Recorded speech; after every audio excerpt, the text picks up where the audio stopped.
안녕 식구들, 안녕하세요 여러분. 더 나은 일상을 위한 필수 개념 전해드리는 개념 있는 희애입니다. 요즘 정말 전국적으로 이 깡통 전세 때문에 난리 이런 난리가 없는데요. 특히나 신혼부부, 사회초년생을 대상으로 전세 사기가 급등하고 있고 대부분이 깡통 전세입니다. 그러니까 이 개념 그리고 방어하는 방법 반드시 알아야겠죠?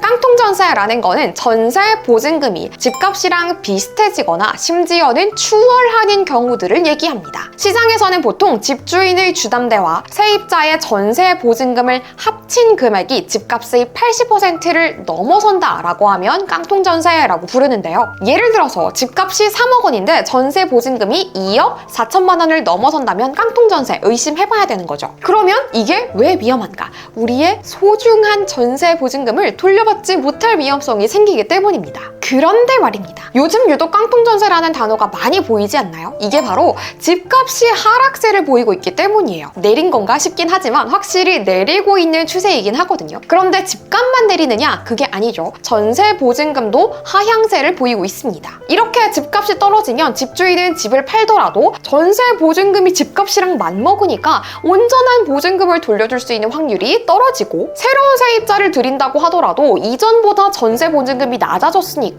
온전한 보증금을 돌려줄 확률이 또 떨어지는 거죠. 여기서 끝이 아닙니다. 갭투자, 한동안 굉장히 각광받는 투자 방법이었잖아요. 갭투자를 하는 사람 입장에서는 전세가율이 높으면 높을수록 본인이 투자하는 금액이 적기 때문에 굉장히 환영합니다. 그런데 이렇게 갭투자를 통해서 전세가율이 높은 집을 샀을 때 집값이 떨어지는 상황에 처하면 이런 집들이 깡통전세로 전락할 확률이 큰 거죠. 실제로 서울의 갭투자 비율이 17년도에는 14% 정도밖에 되지 않았는데 21년도에는 40%를 넘어섰다라고 하니까 이 갭투자가 그만큼 많아졌다라는 거는 깡통전세의 위험이 그만큼 커졌다라고 볼 수 있는 거죠. 특히나 조심해야 되는 유형 있습니다. 두 가지인데요. 신축 빌라와 오피스텔입니다. 특히나 신축 빌라 같은 경우에는 처음에는 정확한 매매가를 알기가 어려워요. 그래서 전세 보증금이 매매가를 넘어서거나 혹은 같은 선상에서 거래가 되는 경우가 굉장히 많습니다. 실제로 21년도 서울 강서구에 전세 거래됐던 유형들을 쭉 살펴보니까 10건 중에 무려 8건이 전세 보증금이 매매가보다 비싸거나 혹은 같은 수준에서 거래된 것들이었다고 합니다.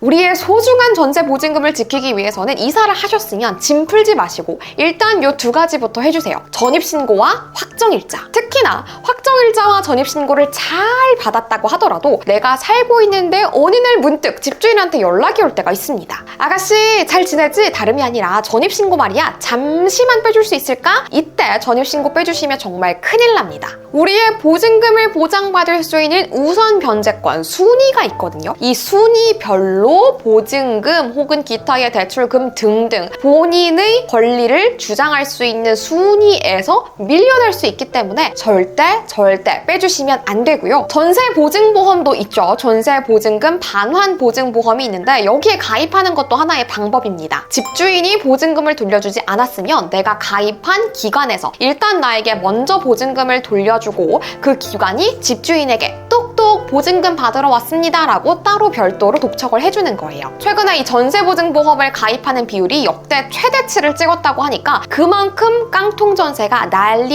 이런 난리가 없는 시기다라는 걸 보여주는 것 같습니다. 정부가 나서고 있기는 합니다. 근데 물론 더뎌요. 일단 정부는 이런 상황들을 악용해가지고 투자하고 계속 전세해놓고 이런 사람들을 나쁜 임대인이라고 칭해가지고 이 명단을 공개를 하겠다고 했고요. 그리고 임대인들이 세금 체납 내용에 대해서도 함께 공개하겠다라고 계획을 밝힌 상황이긴 합니다만 조금 더 확실한 대책이 하루빨리 나와야 될 것 같아요. 그런데 일단 중요한 건 나 스스로를 내가 지키는 게 가장 중요하잖아요. 매매가 대비 전세가가 80%를 넘어선다면 깡통전세로 나중에 전락할 수도 있겠다라는 부분을 꼭 생각을 해주시고 그럼에도 불구하고 꼭 들어가야 되는 상황이라면 전세 보증금 반환 보증보험 잊지 마세요. 우리 식구들이 나 혼자 부동산에 가서 똑똑하게 계약하는 그날까지 나홈부는 계속됩니다. 우리는 다음 영상에서 또 만나요. 구독과 좋아요 잊지 마세요.